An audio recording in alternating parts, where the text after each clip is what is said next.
नमस्कार दोस्तों, स्वागत है आज की एक नई वीडियो में। दोस्तों आज की इस वीडियो में हम कक्षा 10 हिंदी गद्य का 6वां चैप्टर यानी अजंता को एकदम आसान तरीके से फिनिश करने वाले हैं दोस्तों। तो इससे पहले के सभी चैप्टर्स को हमने फिनिश कर दिया है। यदि अभी तक आपने उनको नहीं देखा है तो हमारे चैनल की प्लेलिस्ट चेक कीजिए कक्षा 10 हिंदी के नाम से, और सभी चैप्टर्स को आसान तरीके से अपने कम समय में कंप्लीट कीजिए। तो चलिए आज की वीडियो को शुरू करते हैं। बस अंत तक जुड़े रहें, एक एक शब्द आपको अच्छे तरीके से समझ में आ जाएगा, ठीक है ना। तो सबसे पहले आपको बताते हैं कि अजंता है क्या। तो दोस्तों अजंता एक जगह का नाम है, ठीक है ना। और अजंता में बहुत अच्छी अच्छी गुफाएं हैं दोस्तों, और वहाँ की गुफाएं कैसी हैं आज के इस चैप्टर को पढ़ने के बाद आपको पूरा अच्छे तरीके से समझ में आ जाएगा। यहाँ पर भगवत शरण उपाध्याय जी ने अच्छे तरीके से पूरा एक्सप्लेन किया है, ठीक है ना। तो चलिए शुरू करते हैं। तो यहाँ पर देखो क्या दिया जा रहा है दोस्तों। जिंदगी को मौत के पंजों से मुक्त कर उसे अमर बनाने के लिए आदमी ने पहाड़ काटा है।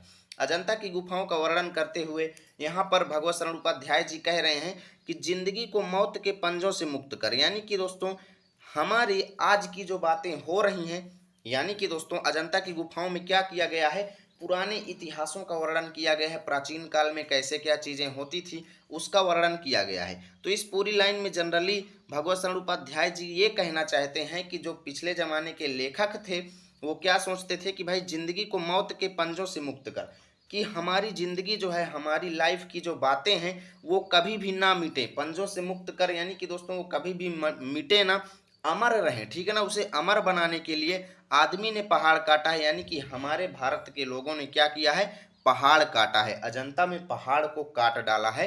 भारत के लोगों ने क्यों काट डाला है, ताकि उनकी यादें जो हैं सदियों तक चलती रहे। भले ही वो मर जाएं लेकिन उनकी यादें जो हैं दोस्तों वो मौत के पंजों से मुक्त हो जाएं, यानी कि उनकी यादें कभी भी ना मिटे, ठीक है ना। आगे क्या कहते हैं, किस तरह इंसान की खूबियों की कहानी सदियों बाद आने वाली पीढ़ियों तक पहुंचाई जाए, यानी कि दोस्तों किस तरीके से जो लोग हैं उनके अंदर जो कला है उसकी जो विशेषता है आगे आने वाली पीढ़ियों तक किस तरीके से पहुंचाई जाए, इसके लिए आदमी ने कितने ही उपाय सोचे और किए। यानी कि जो पिछले ज़माने के लोग थे, प्राचीन काल के लोग थे, वो अपनी खूबियों को आगे आने वाले लोगों तक कैसे पहुंचाएं, इसके लिए उन्होंने क्या किया दोस्तों, कई तरीके अपनाए, कई उपाय सोचे और किए। क्या उपाय किए देखो, उसने चट्टानों पर अनेक अपने संदेश खोदे। यानी कि दोस्तों पिछले जमाने के प्राचीन काल के लोगों ने पत्थरों पर अपने संदेश लिखे, ठीक है ना। ताड़ों से ऊंचे धातुओं से चिकने पत्थर के खंभे खड़े किए। ताड़ का पेड़ होता है, आप लोग देखते हैं, लंबा पेड़ होता है जिसमें एक भी शाखा नहीं होती, बस वो सीधा लंबा चला जाता है, ठीक है ना। तो ताड़ के पेड़ से भी ऊंचे धातुओं के जो है खंभे खड़े किए गए, ठीक है ना। धातुओं से चिकने पत्थर के खंभे खड़े किए गए, ठीक है ना। और तांबे और पीतल के पत्थरों पर अक्षरों के मोती बिखेरे। यानी कि दोस्तों तांबे और पीतल के पत्थरों पर, ठीक है ना, पत्थरों है यहाँ पर, पत्थरों नहीं है, सॉरी, ठीक है ना। यानी कि ताम्र पत्रों और पीतल के पत्रों पर क्या किया गया दोस्तों, अक्षरों के मोती बिखेरे गए, यानी अपने संदेश उन्होंने पत्रों में भी लिखा। और उसके जीवन मरण की कहानी सदियों के पार, सदियों के उतार पर सरकती चली आई। यानी उन लोगों की जो कहानियां थी सदियों तक, जैसे आज हम लोग अजंता में जाएं और गुफाओं को देखें तो हम पाएंगे कि भाई हम उनके प्राचीन काल के समय को याद कर सकते हैं गुफाओं को देख करके। यानी उनकी मरने और जीने की जो कहानी है, जीवन मृत्यु की जो कहानी है, वो इसी तरीके से सदियों तक चली आई, ठीक है ना।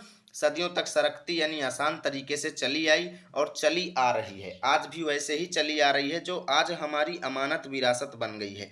अमानत विरासत मतलब अमानत होती है दोस्तों धरोहर, और विरासत होती है पूर्वजों से प्राप्त, ठीक है ना। तो जो चीज़ें उन्होंने बनाई थी वो आज हमें पूर्वजों से प्राप्त एक धरोहर हमें मिल गई है, ठीक है ना। यानी कि पूर्वजों के द्वारा दी गई हमें वो एक धरोहर के समान मिल गई है, जो उन्होंने अजंता की गुफाओं में अपनी कला का वर्णन किया है, ठीक है ना। आगे देखिए क्या कहते हैं, इन्हीं उपायों में एक उपाय पहाड़ काटना भी रहा है। यानी कि दोस्तों अपने विचारों को व्यक्त करने के लिए, सदियों तक ले जाने के लिए उन्होंने एक तरीका और अपनाया, पहाड़ काट करके, ठीक है ना। सारे प्राचीन सभ्य देशों में पहाड़ काट कर मंदिर बनाए गए हैं। यानी कि दोस्तों जो पुराने समय के विकसित देश थे वहाँ पर पहाड़ों को काट करके मंदिर बनाया गया, और उनकी दीवारों पर एक से एक अभिराम चित्र लिखे गए। यानी अच्छे अच्छे चित्र जो है उन मंदिरों की दीवारों पर बनाए गए। अभिराम मतलब होता है दोस्तों सुंदर, और चित्र लिखे गए हैं मतलब चित्र दर्शाए गए हैं, ठीक है ना। आज से कोई 2,2500 साल पहले से ही हमारे देश में पहाड़ काटकर मंदिर बनाने की परिपाटी चल पड़ी थी। यानी भगवत शरण उपाध्याय जी क्या कहते हैं कि भाई 2,2500 साल पहले, ठीक है ना, 2,2500 साल पहले से ही हमारा देश जो है दोस्तों पहाड़ों को काट करके मंदिर बनाने में अग्रसर है। ठीक है ना। आगे क्या कहते हैं कि अजंता की गुफाएं पहाड़ काट कर बनाई जाने वाली देश की सबसे प्राचीन गुफाओं में से हैं। यानी अजंता में जो गुफाएं हैं वो पहाड़ों को काट कर बनाई जाने वाली जितनी भी गुफाएं हैं उनमें से सबसे प्राचीन है, सबसे पुरानी है। ठीक है ना।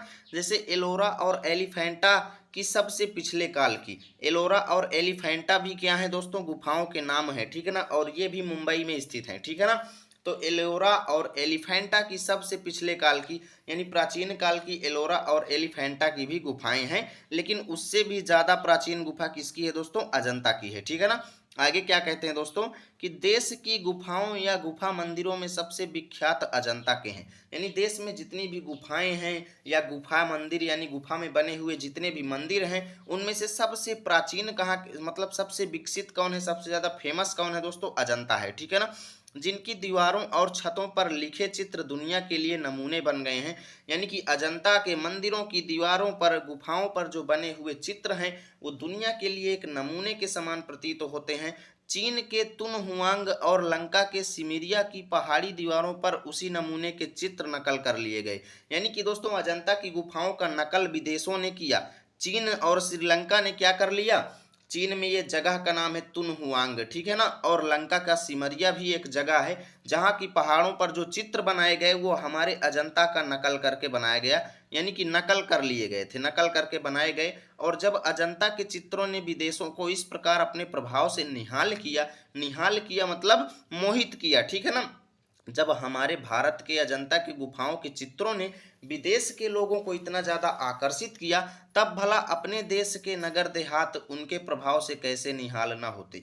तब बताइए कि दोस्तों जब विदेशी व्यक्ति हमारे अजंता की गुफाओं के चित्रों पर मोहित हो उठे तो बताइए हमारे देश का तो हर व्यक्ति उन गुफाओं के बारे में जानता हुआ होना चाहिए। ठीक है ना। बाघ और सित्तन वसल की गुफाएं उसी अजंता की परंपरा में है। देखो ये दो जगह का नाम है। ठीक है ना। बाघ हो गया और सित्तन वसल, ये दो जगह हैं और ये भी गुफाएं हैं उसी अजंता में ही ये भी हैं। ठीक है ना। जिनकी दीवारों पर जैसे प्रेम और दया की एक दुनिया ही सिरज गई है। यानी कि दोस्तों बाघ और सित्तन वसल की गुफाओं की दीवारों पर क्या हुआ है दोस्तों, प्रेम और दयालुता का एक अलग ही दुनिया दर्शाया गया है, सिरज गई है मतलब दर्शाई गई है। ठीक है ना। और जैसे संग साजों ने उन गुफाओं पर रौनक बरसाई है। संग साजों का मतलब क्या है दोस्तों, कलाकारों ने। ठीक है ना। क्रिएटरों ने, कलाकारों ने। और जैसे संग साजों ने उन गुफाओं पर रौनक बरसाई है, जिस तरीके से उन गुफाओं बाघ और सित्तन वसल की दीवारों पर जो रौनक दर्शाया है, चितेरे जैसे रंग और रेखा में दर्द और दया की कहानी लिखते गए हैं। चितेरे मतलब चित्रकार। ठीक है ना। कलाकारों ने क्या किया है दोस्तों, वहां पर अपना कला का प्रदर्शन किया और चित्रकारों ने क्या किया दोस्तों, उन चित्रों में रंग भरा, रंग और रेखा में दर्द भरा और दया की कहानी लिखे हैं। यानी कि एकदम सजीव वर्णन किया है, ऐसा लगता है जैसे वो चित्र एकदम ओरिजिनल बन गए हों। ठीक है ना। कलावंत छेनी से मूर्तें उभारते कोरते गए हैं। कलावंत मतलब होता है दोस्तों लोहार, या ऐसा कह लो कि सभी कलाओं में श्रेष्ठ यानी कला का विशेषज्ञ। ठीक है ना। कलावंत मतलब कला का विशेषज्ञ जो है। छेनी क्या होती है दोस्तों, लोहे की एक इस तरीके की होती है जो नीचे तरफ धारदार होती है और ऊपर क्या होता है, मोटा होता है। ठीक है ना। तो छेनी का वहां पर क्या किया है कि भाई छेनी से उन्होंने पत्थरों की मूर्ति को दोस्तों उभारते मतलब बनाते हुए अच्छे तरीके से। ठीक है ना। उभारते कोरते मतलब उसको काट करके यानी पत्थरों को काट करके अच्छे तरीके से उन मूर्तियों को बनाया है। वैसे ही अजंता पर कुदरत का नूर बरस पड़ा है। यानी कि दोस्तों वैसे ही जैसे बाघ और सित्तन वसल की गुफाओं में जो वर्णन है, वैसे ही अजंता पर दोस्तों कुदरत का नूर बरस पड़ा है। यानी कि प्रकृति का प्रेम जो है दोस्तों अजंता पर भी बरस गया है। प्रकृति भी वहां थिरक उठी है, प्रकृति भी वहां पर थिरक उठी है दोस्तों। मतलब प्रकृति, हमारा वातावरण भी जो है दोस्तों अजंता का बहुत ही अच्छा है, थिरक उठी है मतलब प्रसन्न हो उठी है। यानी कि दोस्तों अजंता का वातावरण भी बहुत ही अच्छा है। बम्बई जिसको कहते हैं अब मुंबई, ठीक है ना, अब मुंबई कहा जाता है बम्बई को। तो बम्बई के सूबे में बम्बई और हैदराबाद के बीच, बम्बई के सूबे मतलब बम्बई के एक हिस्से में, ठीक है ना, सूबे मतलब होता है किसी राज्य का एक हिस्सा। ठीक है ना। तो बम्बई के एक हिस्से में बम्बई और हैदराबाद के बीच, बम्बई और हैदराबाद के बीच विंध्याचल के पूरब पश्चिमी दौड़ती पर्वतमालाओं से निचौंधे पहाड़ों का एक सिलसिला उत्तर से दक्षिण की ओर चला गया है। देखो अब आप लोग इसे नक्शे में समझेंगे तब ये अच्छे तरीके से समझ में आएगा। बम्बई और हैदराबाद का जो बॉर्डर है दोस्तों, वहां पर एक पर्वत श्रृंखला है यानी पर्वत है जिसको क्या कहते हैं, सह्याद्री कहते हैं। सह्याद्री श्रेणी उसको कहा जाता है, सह्याद्री पर्वत श्रृंखला, ठीक है ना। कहाँ पर है, बम्बई और हैदराबाद के बॉर्डर पर, जो कि विंध्याचल के पूरब पश्चिम दौड़ती पर्वतमालाओं से निचौंधे पहाड़ों का एक सिलसिला उत्तर से दक्षिण चला गया है। यानी किधर से किधर की ओर गया है, सह्याद्री श्रेणी जो है दोस्तों वो उत्तर से दक्षिण की ओर है, ठीक है ना। उत्तर से दक्षिण की ओर बम्बई और हैदराबाद के बीच में है, ठीक है ना। और पूरब से पश्चिम की ओर उसकी पर्वतमालाएं जो है निचौंधे मतलब निचले पहाड़ों का एक सिलसिला जो है उत्तर से दक्षिण की ओर चला गया है, और उसको क्या कहते हैं दोस्तों, सह्याद्री कहते हैं, ठीक है ना। अजंता के गुहा मंदिर उसी पहाड़ी जंजीर को शनाख्त करते हैं। अजंता के गुहा मंदिर का मतलब क्या है दोस्तों, गुहा मंदिर का मतलब यह है कि गुफाओं को काटकर बनाए गए मंदिर। तो अजंता में जो मंदिर बनाए गए हैं दोस्तों उसी पहाड़ी जंजीर को शनाख्त करते हैं। उसी पहाड़ी जंजीर का मतलब है दोस्तों उसी पहाड़ी श्रृंखला यानी सह्याद्री पहाड़ी श्रृंखला को शनाख्त करते हैं, मतलब को सम्मानित करते हैं। यानी कि दोस्तों अजंता के जो मंदिर है दोस्तों उस पहाड़ी श्रृंखला से संबंधित हैं, शनाख्त करते हैं मतलब संबंधित हैं, ऐसे भी आप लिख सकते हो, ठीक है ना। मतलब शब्दों का जो है दोस्तों उसकी स्थिति के आधार पर कई अर्थ निकल सकते हैं। अगर शनाख्त को देखा जाए तो स्वामी सहित बोला जा सकता है, लेकिन यहाँ पर स्वामी सहित शब्द का कोई अर्थ नहीं निकलता, ठीक है ना। इसलिए आप इसको कैसे बोलेंगे कि अजंता की गुफाओं के जो मंदिर बने हुए हैं वो सह्याद्री श्रेणी को जो है क्या करते हैं, सम्मानित करते हैं। या ऐसे लिख सकते हो कि सह्याद्री श्रेणी की पर्वत श्रृंखला से संबंधित हैं, ऐसे भी आप लिख सकते हो, कोई आपका गलत नहीं करेगा, ठीक है ना। आगे देखो, आगे क्या है, अजंता गांव से थोड़ी ही दूर पर पहाड़ों के पैरों में सांप सी लौटती बाधुर नदी कमान सी मुड़ गई है। यानी कि दोस्तों अजंता गांव है जिसके थोड़ी ही दूर पर आप जाएंगे तो पहाड़ों के पैरों में यानी पहाड़ों के निचले भाग में क्या है, सांप सी लौटती बाधुर नदी कमान सी मुड़ गई है। सांप सी लौटती हुई मतलब इस तरीके से टेढ़ी मेढ़ी नदी जो है बाधुर नदी का नाम है, ठीक है ना। नदी का नाम है बाधुर नदी। तो बाधुर नदी जो है दोस्तों कमान सी मुड़ गई है, यानी कि धनुष बाण की तरह वो क्या है, मुड़ी हुई है वो नदी, ठीक है ना। वहीं पर्वत का सिलसिला एकाएक अर्धचंद्राकार हो गया है, और वहीं पर जो पहाड़ बने हुए हैं दोस्तों वो चंद्रमा की तरह जो है इस तरीके से बढ़िया अर्धचंद्राकार मतलब चंद्रमा के आधे भाग की तरह हो गया है। कोई 250 फुट ऊंचा हरे वनों के बीच मंच की तरह उठते पहाड़ों का यह सिलसिला हमारे पुरखों को भा गया है। यानी कि दोस्तों जो पहाड़ हैं दोस्तों कितने ऊंचे हैं, 250 यानी करीब 250 फुट, ठीक है ना। 250 फुट ऊंचे हरे भरे वन जो है दोस्तों वो मंच की तरह प्रतीत हो रहे हैं, ठीक है ना। मंच की तरह उठे हुए ये पहाड़ों का जो सिलसिला है, समूह है जो दोस्तों हमारे पुरखों को हमारे पूर्वजों को क्या कर गया है दोस्तों, प्रसन्न कर गया है, यानी भा गया है मतलब मोह लिया है, ठीक है ना। और उन्होंने उसे खोद कर भवनों महलों से भर दिया, और हमारे पूर्वजों ने उन पहाड़ों को खोद करके क्या कर दिया दोस्तों, भवनों यानी घर और महल बना दिए। सोचिए जरा, ठोस पहाड़ की चट्टानी छाती, यानी कि दोस्तों 250 फुट ऊंचे पहाड़ हैं जिनकी चट्टानी छाती यानी पर्वत जो है पत्थर जो है और कमजोर इंसान का उन्होंने मेल जो किया। यानी कि दोस्तों आप देख सकते हैं कि मनुष्य जो है उन पहाड़ों को किस तरीके से खोदे होंगे, आप लोग जरा आप अपने आगे कल्पना कीजिएगा, ठीक है ना। कि कमजोर इंसान जो है उन चट्टानी छाती को किस तरीके से उन पत्थरों को खोदा होगा, ठीक है ना।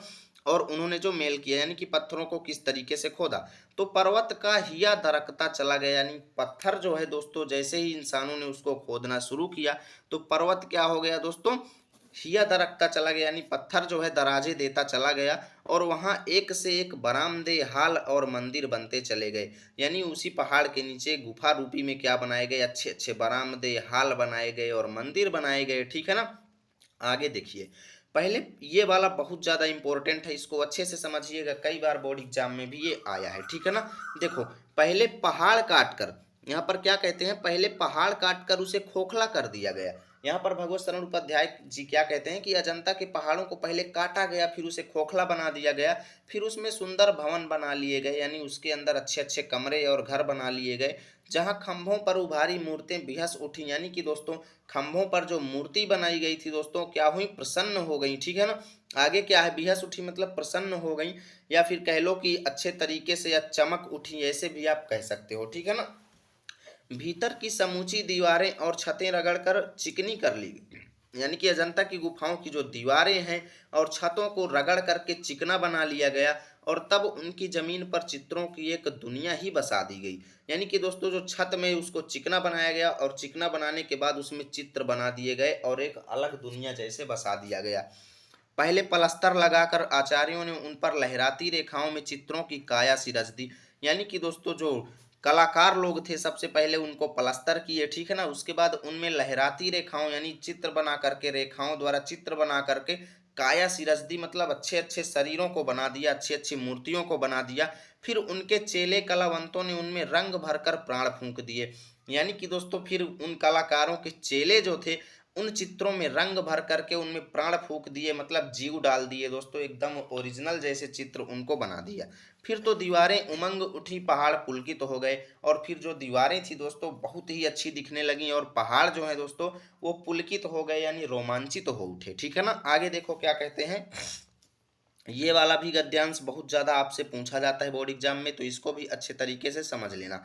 देखो, कितना जीवन बरस पड़ा है इन दीवारों पर, यानी कि दोस्तों कितना जीवन बरस पड़ा है, यानी कितना जीवन, जीवन मतलब ओरिजिनल की तरह, एकदम सजीव जीवन की तरह जो है बरस पड़ा है, मतलब दिखाई पड़ रहा है इन दीवारों पर। दीवारों को, चित्रों को देखकर ऐसा लगता है कि भाई कितना जीवन इसमें, कितने वर्षों का समय इस पर दिखाई दे रहा है, जैसे फसाने अजायब का भंडार खुला हुआ हो।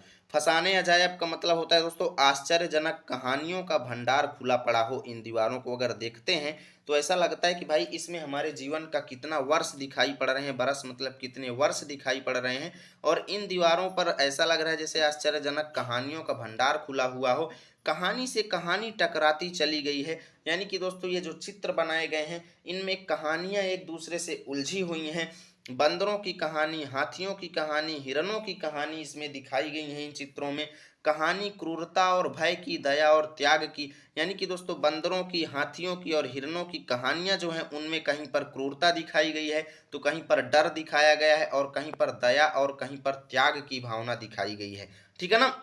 और यहाँ पर देखो, जहाँ बेरहमी है वहीं दया का भी समुद्र उमड़ पड़ा है। उन कहानियों में कहीं ऐसा दिखाई देता है कि कहीं पर निर्दयता की जा रही है, बेरहमी मतलब रहम नहीं किया जा रहा है, निर्दयता की जा रही है। तो वहीं पर वहीं से उसी चित्र में कहीं पर ऐसा दिखाई दे रहा है कि दोस्तों दया का जैसे समुद्र भर उठा हो। यानी कि चित्रों में अलग अलग तरीके से ऐसा बनाया गया है कि प्रतीत हो रहा है, कहीं पर ऐसा प्रतीत हो रहा है कि निर्दयालुपन किया जा रहा है, और कहीं पर क्या किया जा रहा है, दया का सागर भरा हुआ है।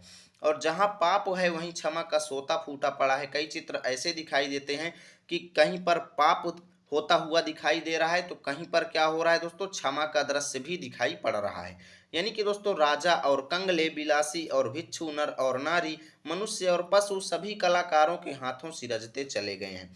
यानी कि दोस्तों राजाओं और कंगलों का भी चित्र बनाया गया है, बिलासियों और भिक्षुओं का चित्र भी बनाया गया है, मनुष्यों और नारियों का चित्र भी बना है। मनुष्य और पशु जो है सभी जो है कलाकारों के हाथें अच्छे तरीके से बनते चले गए हैं। यानी कलाकारों ने इन सभी के चित्रों को बहुत ही अच्छे तरीके से बनाया है। हैवान की हैवानी को इंसान की इंसानियत से कैसे जीता जा सकता है, कोई अजंता में जाकर देखे। इसका मतलब क्या है दोस्तों, हैवान मतलब होता है दुष्ट व्यक्ति, हैवानी मतलब दुष्टता को, यानी कि दुष्ट की दुष्टता को किस तरीके से इंसानियत मतलब सज्जनता से जीता जा सकता है, दुष्ट व्यक्ति की दुष्टता को किस तरीके से सज्जनता से जीता जा सकता है, कोई अजंता में जाकर के देखे। यानी कि अजंता की गुफाओं के चित्रों को देखोगे तो आप समझ जाओगे कि दुष्टता से आप सज्जनता करके किस तरीके से जीत सकते हैं, ठीक है ना। बुद्ध का जीवन हजार धाराओं में होकर बहता है। यानी कि अजंता की गुफाओं में जब आप चित्र देखेंगे तो पाएंगे कि दोस्तों गौतम बुद्ध का जीवन जो है, गौतम बुद्ध के जीवन दृश्यों का वहां पर अनेकों प्रकार से वर्णन किया गया है। हजार धाराओं में बहता है मतलब अनेकों प्रकार से वर्णन किया गया है वहां पर, ठीक है ना। जन्म से लेकर निर्वाण तक उनके जीवन की प्रधान घटनाएं कुछ ऐसे लिख दी गई हैं कि आंखें अटक जाती हैं, हटने का नाम ही नहीं लेती। लेखक ये कहते हैं कि भाई गौतम बुद्ध के जन्म से लेकर उनकी मृत्यु तक, यानी जब वो परम गति प्राप्त कर चुके थे, निर्वाण मतलब होता है परम गति, या कह लो जन्म से लेकर मृत्यु तक उनके जीवन की मुख्य घटनाएं कुछ इस तरीके से दर्शाई गई हैं कि वहां से आंखें हटने का नाम ही नहीं लेती, नहीं मतलब इतनी दर्द भरी कहानियां उन चित्रों में बताई गई हैं, ठीक है ना। आगे देखो, यहाँ हाथ में कमल लिए बुद्ध खड़े हैं। अब आगे देखिए पूरा चैप्टर जो है, आगे जितना भी पोर्शन बचा हुआ है इसमें गौतम बुद्ध के जीवन की ही चर्चा की जाएगी, ठीक है ना। देखो, यहाँ हाथ में कमल लिए बुद्ध खड़े हैं। गौतम बुद्ध का चित्र एक ऐसा बना हुआ था जिसमें गौतम बुद्ध हाथ में कमल लिए हुए खड़े हैं, ठीक है ना। और जैसे छवि छलकी पड़ती है, उभरे नयनों की जोत परसती जा रही है। यानी कि दोस्तों उनका जो तस्वीर था इस तरीके से लग रहा था जैसे उनके जो उभरे हुए नेत्र थे उनसे प्रकाश जो है दोस्तों फैल रहा हो, ठीक है ना। और यह यशोधरा है। आप यशोधरा कौन है पहले ये जान लेते हैं। गौतम बुद्ध का देखो दूसरा नाम था सिद्धार्थ। गौतम बुद्ध का दूसरा नाम क्या था, सिद्धार्थ। और यशोधरा है सिद्धार्थ की पत्नी, या कह लो गौतम बुद्ध की पत्नी, ठीक है ना। और दूसरी तरफ क्या दिखाया गया है, यह यशोधरा है वैसे ही कमल नाल धारण किए त्रिभंग में खड़ी है। त्रिभंग मतलब क्या होता है दोस्तों, खड़े होने की एक विशेष स्थिति होती है जिसमें व्यक्ति यानी तीन आकार का बन करके दिखाई देता है, उसे त्रिभंग कहते हैं, ठीक है ना। आप लोग गूगल में इसको देख लीजिएगा, त्रिभंग किस तरीके की स्थिति होती है, खड़े होने की एक विशेष स्थिति है, ठीक है ना। तो दूसरा चित्र जो है उसमें यशोधरा को त्रिभंग स्थिति में बना करके दिखाया गया है। और यह दृश्य है महाभिनिष्क्रमण का। महाभिनिष्करण मतलब दोस्तों यहाँ पर महाभिनिष्क्रमण का सिंपल जो अर्थ है दोस्तों वैराग्य का। यानी कि दोस्तों हमारे बुद्ध जी थे, उनके वैराग्य की स्थिति का वर्णन यहाँ पर किया जा रहा है इन चित्रों में, ठीक है ना। तो यशोधरा का चित्र बनाया गया है, एक हाथ में फूल लिए, कमल का फूल लिए गौतम बुद्ध खड़े हुए हैं, दूसरी तरफ यशोधरा हैं वो भी कमल की नाल को धारण किए हुए त्रिभंगावस्था में खड़ी हुई हैं। और यह दृश्य उनके वैराग्य होने का वर्णन यहाँ पर किया जा रहा है। देखो राहुल जो है, आगे आपको एक शब्द मिलेगा राहुल, और राहुल जो थी दोस्तों वो यशोधरा का क्या थी, यशोधरा का एकमात्र पुत्र था राहुल, ठीक है ना। यानी कि कह लो कि सिद्धार्थ का पुत्र जो था उसका राहुल नाम था। यशोधरा थी सिद्धार्थ की पत्नी जिसको गौतम बुद्ध कहते हैं, यानी कि सिद्धार्थ को ही गौतम बुद्ध कहते हैं, दोनों एक ही हैं। और यशोधरा थी गौतम बुद्ध की पत्नी, राहुल था गौतम बुद्ध का बेटा, ठीक है ना। तो देखो आगे क्या कह रहे हैं, चित्र में देख रहे हैं कि यशोधरा और राहुल निद्रा में खोए हुए हैं। यानी यशोधरा और राहुल क्या हैं, सो रहे हैं, ठीक है ना। गौतम दृढ़ निश्चय पर धड़कते हिया को संभालते दिखाई दे रहे हैं चित्र में। यानी कि दोस्तों गौतम अपने कठोर निश्चय, कठोर संकल्प पर धड़कते हिया को मतलब अपने हृदय को हृदय की धड़कन को रोकते हुए दिखाई दे रहे हैं उन चित्रों में, ठीक है ना। यानी कि दोस्तों अपने दृढ़ संकल्प को पूरा करते समय डरने की जो अवस्था है उसको अपने हृदय को संभालते हुए वहां पर दिखाई दे रहे हैं। और यह नंद है।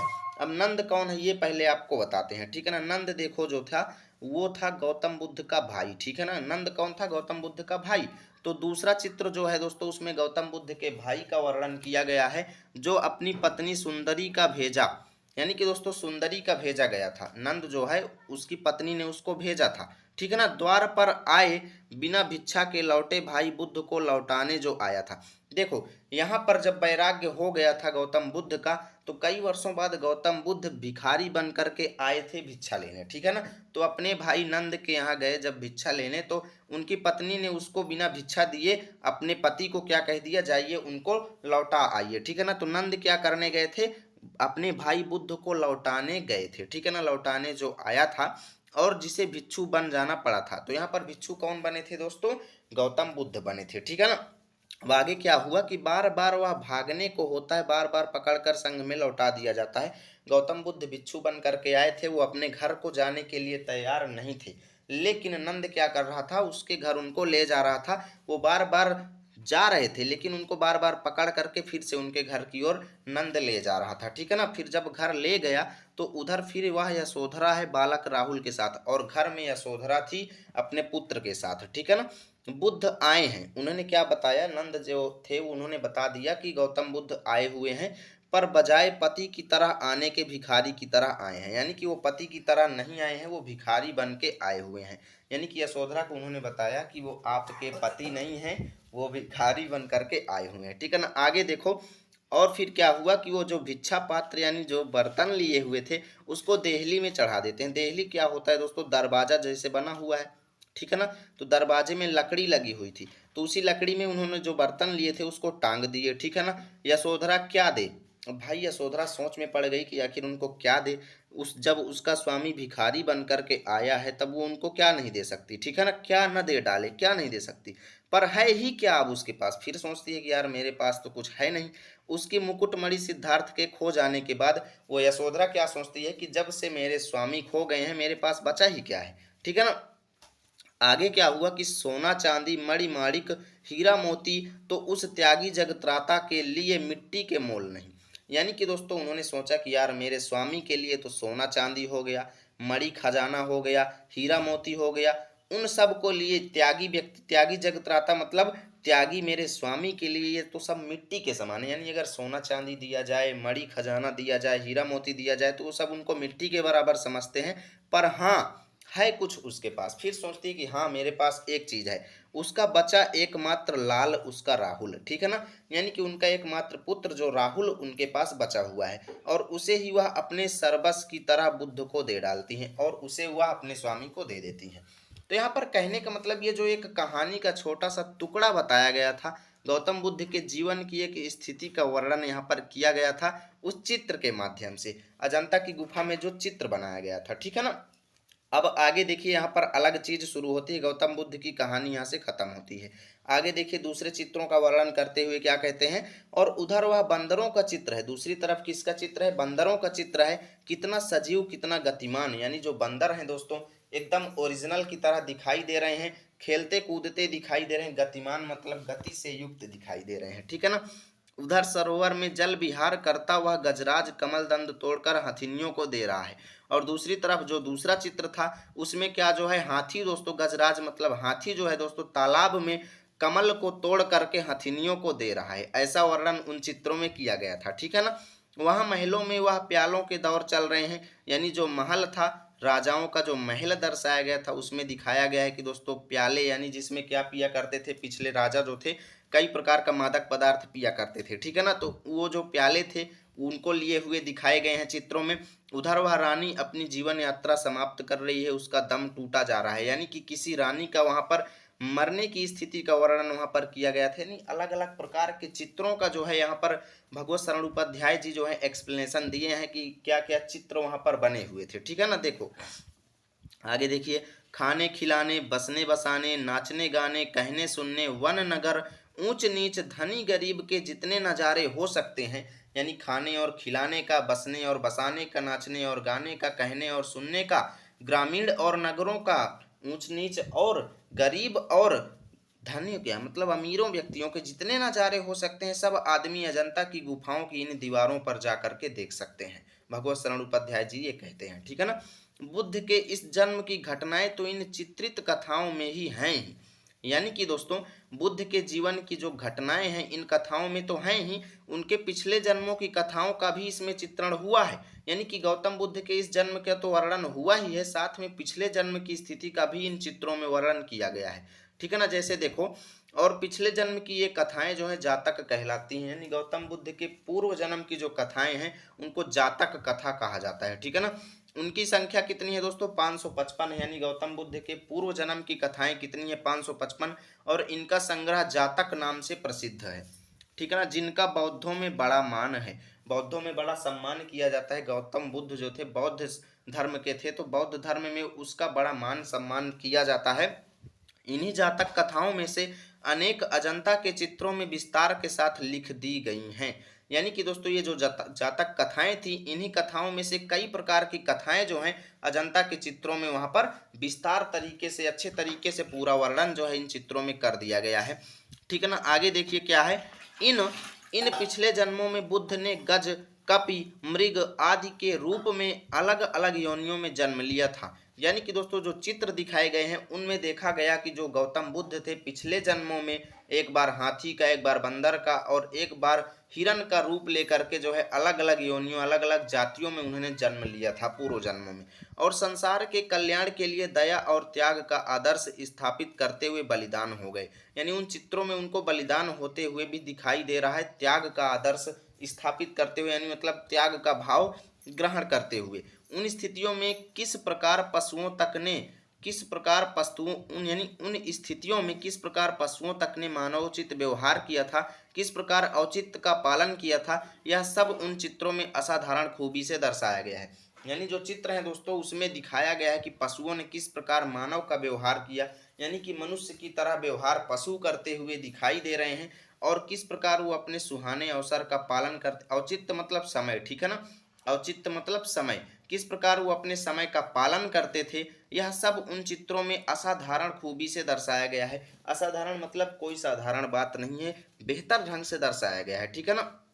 आगे देखो, और उन्हीं को दर्शाते समय चितेरों ने अपनी जानकारी की गांठ खोल दी है, यानी चितेरों का मतलब है दोस्तों चित्रकारों ने, ठीक है ना। जब उन्हीं चित्रों को वो दर्शा रहे थे तब उन्होंने अपनी जानकारी की गांठ खोल दी है। क्या गांठ खोली है? एक नया पोल दिया है जिससे नगरों और गांवों, महलों और झोपड़ियों, समुद्रों और पनघटों का संसार अजंता के उस पहाड़ी जंगल में उतर पड़ा है। यानी कि दोस्तों अजंता का जो पहाड़ी जंगल है उसी गुफाओं में अनेकों नगरों और गांवों का, महलों और झोपड़ियों का, समुद्रों और पनघटों का भी वर्णन उसी में कर दिया गया है, ठीक है ना। आगे देखिए, और वह चित्रकारी इस खूबी से संपन्न हुई है कि देखते ही बनता है। यानी कि दोस्तों इतना अच्छा बेहतर प्रदर्शन वहां पर किया गया है कि आपकी आंखें हट नहीं सकती, यानी देखने के लायक है, ठीक है ना। जुलूस के जुलूस हाथी, घोड़े, दूसरे जानवर जैसा सहसा जीवित होकर अपने अपने समझाए हुए काम जादूगर के इशारे पर संभालने लग जाते हैं। यानी उन चित्रों में इस तरीके से दिखाया गया है कि बड़े बड़े हाथियों के समूह जो थे, घोड़े थे, अन्य जानवर जो हैं, अपने जादूगर, अपने समझाए हुए काम, यानी जादूगर ने जो उनको काम समझाया हुआ था वो किस तरीके से उनको संभाल रहे थे। यानी कि जादूगर के कहने पर वे पशु जो हैं वो काम करते हुए दिखाई दे रहे हैं उन चित्रों में, ठीक है ना। इन गुफाओं का निर्माण ईसा से करीब 200 साल पहले ही शुरू हो गया था। यानी ईसवी सन से करीब 200 साल पहले ही ये गुफाएं जो हैं इनका निर्माण शुरू हो गया था और वे 7वीं सदी तक बन करके तैयार भी हो चुकी थी। यानी कि 7वीं सदी तक मतलब 700 ईस्वी तक वो बन करके तैयार हो चुकी थी, ठीक है ना। एक दो गुफाओं में करीब 2000 साल पुराने चित्र भी सुरक्षित हैं। यानी कि दोस्तों एक दो गुफाएं तो ऐसी हैं वहीं पर जिनमें करीब 2000 साल पुराने पिक्चरों का, चित्रों का वहां पर जो है सुरक्षित रखा गया है। पर अधिकतर चित्र भारतीय इतिहास के सुनहरे युग, गुप्त काल और चालुक्य काल यानी 7वीं सदी के बीच बने थे। यानी कि जो अजंता की गुफाओं में जो ज्यादातर चित्र दिखाए गए हैं 5वीं सदी और 7वीं सदी के बीच के दिखाए गए हैं, ठीक है ना। यानी गुप्त काल और चालुक्य काल के दिखाए गए हैं। गुप्त काल को 5वीं सदी कहा जाता है और चालुक्य काल को 7वीं सदी कहा जाता है। यानी 5वीं सदी और 7वीं सदी के अधिकतर चित्र उसमें दिखाए गए हैं। अजंता संसार की चित्रकलाओं में अपना अद्वितीय स्थान रखता है। यानी अजंता की गुफाएं जो है दोस्तों पूरे संसार की अनेकों कलाओं में अपना एकमात्र अद्वितीय मतलब एकमात्र स्थान रखता है। यानी कि ऐसा कहीं दूसरे जगह पर नहीं है, ठीक है ना। इतने प्राचीन काल के इतने सजीव, इतने गतिमान, इतने बहुसंख्यक कथा प्राण चित्र कहीं नहीं बने। यानी कि दोस्तों इतने पुराने समय के इतने सजीव मतलब सजीव लग रहे एकदम ओरिजिनल की तरह, इतने गतिमान मतलब गति से युक्त, इतने बहुसंख्यक कथा प्राण मतलब बहुत सारी कथाओं का वर्णन करने वाले चित्र कहीं पर नहीं बने। बहुसंख्यक कथा पुराण मतलब बहुत अधिक संख्या में कथाओं का वर्णन करने वाले ये चित्र जो हैं अजंता को छोड़कर कहीं नहीं बने। अजंता के चित्रों ने देश विदेश सर्वत्र की चित्रकला को प्रभावित किया। यानी कि देश विदेश और सभी जगह की चित्रकला को प्रभावित किया। उसका प्रभाव पूर्व के देशों की कला पर तो पड़ा ही, यानी कि अजंता की गुफाओं का जो प्रभाव है पूर्वी देशों की कला पर तो पड़ गया, मध्य पश्चिमी एशिया भी उसके कल्याणकार प्रभाव से वंचित न रह सका। यानी कि मध्य और पश्चिमी जो एशिया है वो भी अजंता की गुफाओं के प्रभाव से वंचित न रह सका। यानी वहां पर भी अजंता का प्रभाव जो है बेहतर दिखाई दिया, ठीक है ना। तो यहाँ से आपका ये चैप्टर जो है फिनिश होता है। उम्मीद करता हूँ वीडियो अच्छी लगी होगी। मिलेंगे आपके साथ नए वीडियो में इस अभ्यास प्रश्न को लेकर, ठीक है ना। तब तक के लिए जय हिंद, जय भारत।